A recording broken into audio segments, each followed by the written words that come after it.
Pittsburgh Limestone Company owned multiple mines near Worthington, Pennsylvania in Armstrong County.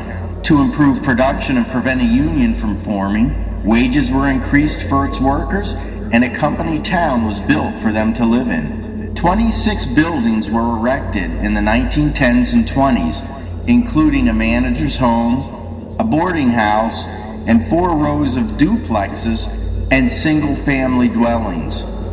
The 32-acre property extended along Buffalo Creek that flows into the Allegheny River. Workers who lived there promised not to unionize or strike and were called yellow dogs by other miners.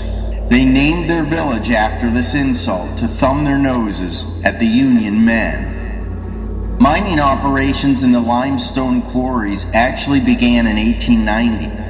By the 1920s, nearly 1,000 people lived in Yellow Dog Village as business boomed. The Great Depression, though, caused the mines to close often, and in 1952, the workers were laid off for good. After the mines closed, the town was renamed Shadyside Village. Many people found other jobs and continued to live there. Their main employer was Moonlight Mushrooms. This was a mushroom farm started in the 1960s in an abandoned, nearby mine 300 feet underground. In the early 2000s, the owner decided to replace Shadyside's septic system, but used cheap labor and bad materials to tackle the job. It wasn't long before the residents began to get sick. Finally, in 2009, the EPA was asked to investigate. They soon learned that the new septic tanks had ruptured and contaminated the town's water supply with E. coli bacteria. The health hazard caused a tearful evacuation by the remaining residents. As soon as the town was empty, vandals and Mother Nature began their inevitable assault. Water damage and graffiti became the enemies of what were once pristine homes. Paint peeled from inside walls. Floors buckled, and the blades of ceiling fans drooped. The ceilings themselves let loose in showers of tile or plaster. Yellow Dog Village stayed vacant until 2014, when a former history teacher bought the entire property. He hoped to turn it into a living history museum depicting what life was like in the 1920s. Unable to obtain proper funding, he sold the town to the current owner, who plans to make the better homes into vacation rentals.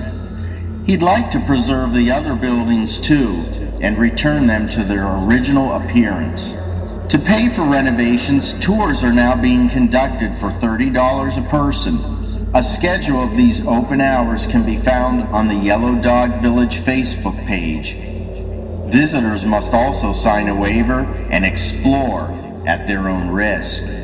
Currently, Yellow Dog Village serves as Pennsylvania's best ghost town. As an active community for 90 years, vestiges of its past lurk in every corner. All the homes are still standing, and many include personal effects left behind when their owners departed. Some abodes are time capsules of the early 2000s. Others are crammed with artifacts from the 1980s. Couches and recliners sit side by side with electric pianos, mold-ridden guitars, and a perfectly preserved snare drum. The old TVs span decades too, with console jobs from the 60s sharing space with bulky plastic 90s models. There are even photos of grinning children and an album crammed with wedding pics of an unknown family. It's only appropriate that a ghost town should have a resident entity. At Yellow Dog Village, it's a 19-year-old girl named Patricia who met a suspicious end. According to rumor, she committed suicide by hanging herself in the town barn. As recorded on her death certificate, though, she died to inhalation of carbon monoxide. It's further stated that her body was found in the trunk of her father's car in the garage. Regardless of the circumstances, Patricia's ghost is seen gliding down the steps of her old home each year on the anniversary of her death, July 24th, 1961. You can bet that the Wraith isn't smiling. Yellow Dog Village is from Pennsylvania Strange by William P. Robertson. To order your copy, follow the link below.